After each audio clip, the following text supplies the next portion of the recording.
Today is boat show day. Today we're gonna be chatting with a bunch of people and hopefully show you guys the behind the scene of it all. We're going to have a good little Q&A, meet and greet chat, but we're also posted in Patreon if you guys want to see the full chat. So I'm excited, it's gonna be fun. It's a little bit cool outside, so I'm not sure if people will see my Don't Buy a Couch shirt. But yeah, I'm excited. How's that coffee treating you? I'm not going to lie, I'm pretty exhausted. Somebody was up until 2 a.m. editing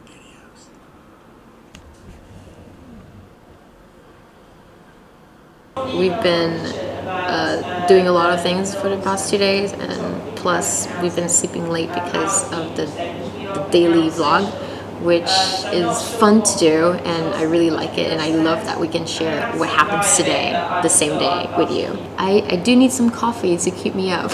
I'm excited. It's gonna be very relaxed. Let's go to the boat show today. This is the no admittance to general public. This is the VIP room. We just had a meeting over there. They give us our briefing for today. We have an exciting day ahead of us. So busy. We have a talk from 12 to 2 and another one from 3 to 4, and then we have a meeting again at 5. And then I'll be videoing, and then we'll be probably, if we have time, walking around and then editing this video for you. So anyway, enough talking. I feel like I'm shaking with coffee. Oh, funny thing, when I'm wearing my jacket, it's like this. It just looks like I'm saying bye. Bye. Bye. Bye. But it's really not bye, gosh. Alright, let's go. Oh, the door is heavy. At midday today, we have got lovely, over there, they're filming. Hi! So the stage doesn't have chairs. So It's not my fault. we're gonna go hijack some comfy lounge beanbags From the office. the media center. Nice lobster. But can we still feed beanbags and put them on the stage just for the talks? Yes, I don't see why not. We're stealing the beanbags. Not stealing, we're Borrowing. borrowing the beanbags.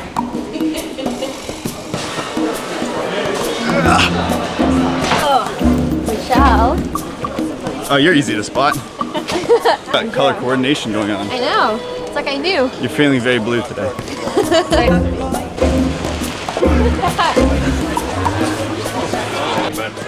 He's gonna mic you up. Okay. How are you gonna put that down that? Goes over your ears, under your hair, I'd have thought. Underneath my hair, it'll disappear. Yeah. You won't even notice it's there. Lovely. And then stash that somewhere. Cool. Do you feel like Madonna done? Right? Yeah. Strike pose. That's terrible. Vogue. That's actually the first time that I'm wearing something like this. Feels professional. Backstreet's back. Are you ready? Good afternoon, everybody. How are we? It is Sunday. We're making an entrance. Now, ladies and gentlemen, it's my honour and pleasure to welcome here to the hard stage. Please, can you give it up? They are international social media superstars. Ladies and gentlemen, please, can you give a huge Southampton welcome to Sailing Uma?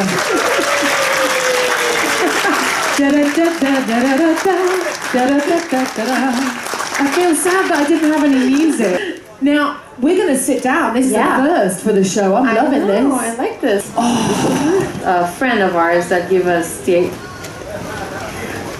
advice to not buy a couch. So we always say that, like, if you can sail to the horizon, you can sail around the world.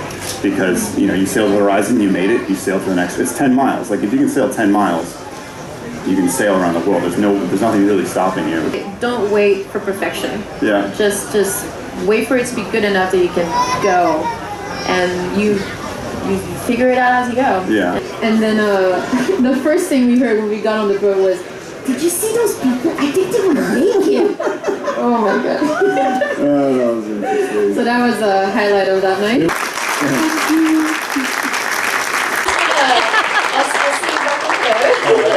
Leave the beanbag. Thanks for coming, guys. Hi, how are Hello you? there, you okay? Nice.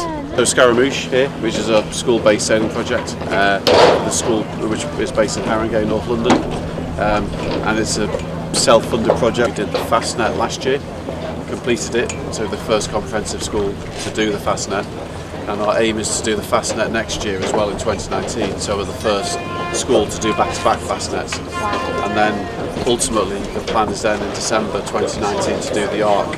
So we have 10 kids on board, and then we have 2 watches with 5 kids, and then a skipper, and then a teacher who sort of goes between the 2 watches. What's the age range?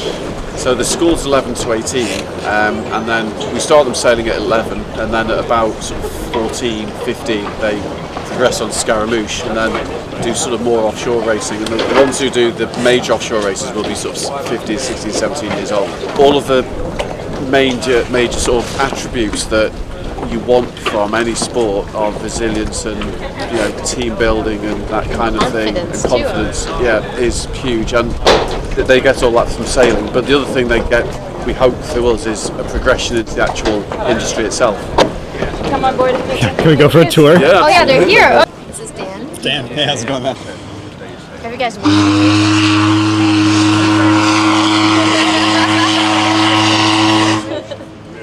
So we took. Here's the steam. We're trying to make a video here. They knew you were about to swear. Yeah, what should they be doing? I've never heard that. Well, that's a cool boat, though.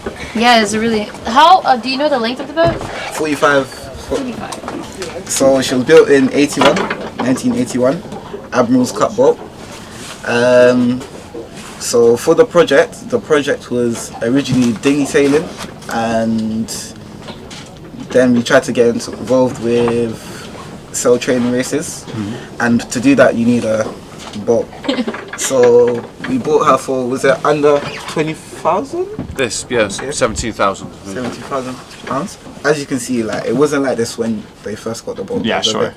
The, Yeah, for 17,000, that doesn't get you much boat in the 45-foot length. No, it doesn't. But it was 17,000 to buy the boat, and then there's probably about another 70 to get it up to where it is now. So it was coded so we could do the offshore races. Nice. How many crew members in a race like the Fastness, for instance? How many crew members do you guys have? 13. So there'd be, there's different aspects to it. So there's the racing side to it, and then there's what we're trying to do is get it so that we have offshore racing and kind of sort of inshore racing, and then also the dinghy sailing element is there, and then with the offshore stuff we want it so that some of it's kind of again proper racing, but some is just like expeditions, so like Duke of Edinburgh type expeditions and things like that. So we're trying to cover all bases really. This Scaramouche, if you've seen around it, is so basic. There are no separate Nothing. cabins at all. There's no privacy at all. Yeah. There isn't even a door or even a curtain on the toilet. So Yeah. I mean, because this is an old racing boat, when you're sailing overnight, especially if you're beating in this, it is pretty kind of uncomfortable. It's an existence rather than an experience, really. Because aluminum boats are a bit stiffer than fiberglass, so when you're beating, it's just proper beating. Yeah, I mean, there's a lot of, and also because on this boat, when you hit the waves hard, and you're over at an angle, you get the shaking through the masts and the floorboards all shaking, and even the bunks here, you get the massive kind of noise coming from these all the time. But for sail training boat though, it's fast, so that's for us quite a benefit of having a boat like this. We could choose a more comfortable boat, but it would be, more kind of. No, it would be slower. But the good thing about old racing boats, if they learn on old racing boats, when they then get an opportunity on a more modern one, then it's much more straightforward because they're just used to kind of, on this boat they can dip, hold, jibe, they can use running backstays, they can do all those kind of things, which on a more modern boat would be more simple than this. So. Yeah, so it's a steeper learning curve and makes life easier down the road. That makes sense. The thing is with the boat is that we have to keep the funding coming in because we've got to make sure the safety aspect of it is absolutely the first priority. So I mean, we get every year we have 2 keel bolts taken out and checked and put back in again, and we have the boat surveyed more often than maybe we need to, but we obviously have to do that because we're a school. So, but the talks have done all sorts. The talks helped them get all the deck vests and things, Then another tour got all the standing rigging was provided after that, which was a big expense. Laurie Smith provided the sails for us for this. The main and the Genoa were both donated by him. Yeah, and then they have a sense of ownership over the project, because then the project is theirs as well. So we're trying to just convince other schools similar to ours to take it up. I mean, there's a lot of fee-paying schools who have sailing programs of some sort, maybe not offshore ones, but they'll do dinghy sailing and things like that. But it's trying to get state schools to do it, and I think if the students from this project do the talks and do assemblies in schools, then schools will go for it. If they do sailing, it doesn't have to be everybody in the school who does sailing, because like a football team's only got 15 players, if you take subs as well. And then equally, if a school can get 15 kids sailing, then that's a sailing project. So they shouldn't feel the need to get everybody.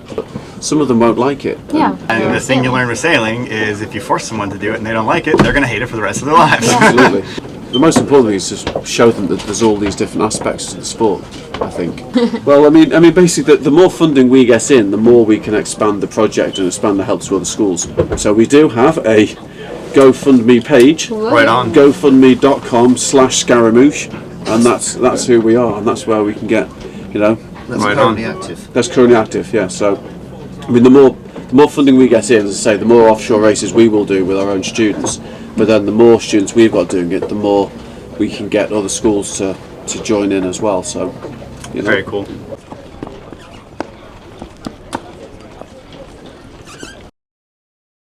Oh my gosh, that's the mermaid!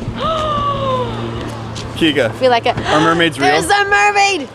Yes, mermaids are real. This is proof, people. I have proof that mermaids are real. Can I give you a high five? Oh, I can touch you! You see that, guys? Mermaids are real, Try to explain that to your kids. and they that do mermaids are not and they real. do fart bubbles. Like,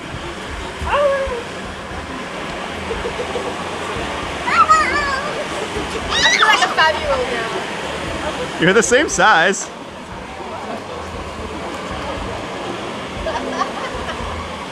That was what do you think of that mermaid? That is so badass. She had the tail and the bubbles and everything. And her hair is as epic as mine. Her hair is more epic. And she farts bubbles. Who farts bubbles? Mermaids, duh. Like, another meeting. We just ended our chat at the stage, and now we're doing another little live interview with Joe. So let's keep going. It'll be fun. It's a beer. That's my favorite gin. Spicy. No, it's lovely. It's funny. It's like a beer bottle for gin. Don't drink the whole thing. Cheers. Cheers. What are we doing, Jumbo? Sailing Pico and Dan. I'm just gonna continue this live chat like this because Try to keep a straight face. 3, 2, 1. That was fun. that was a lot of fun. Thanks, guys. High fives. Yeah. Bye bye. I've got breast gin and tonic 5. Cheers. Cheers. We're heading back to the hotel. It's almost 5 o'clock. Oh, it's 4 o'clock. Well, Yeah. we're still heading back to the We hotel. need to finish this vlog for today so that you can see it. I hope you guys enjoyed seeing a little behind the scenes of what we were up to today. And tomorrow, we promise, we'll actually show you the real boat show. We're staying an extra day, so we'll be here on Monday so we can actually wander around the boat show and see what it's all about. That's so right. we'll see you guys mañana. And that's it for this vlog. Pashoo!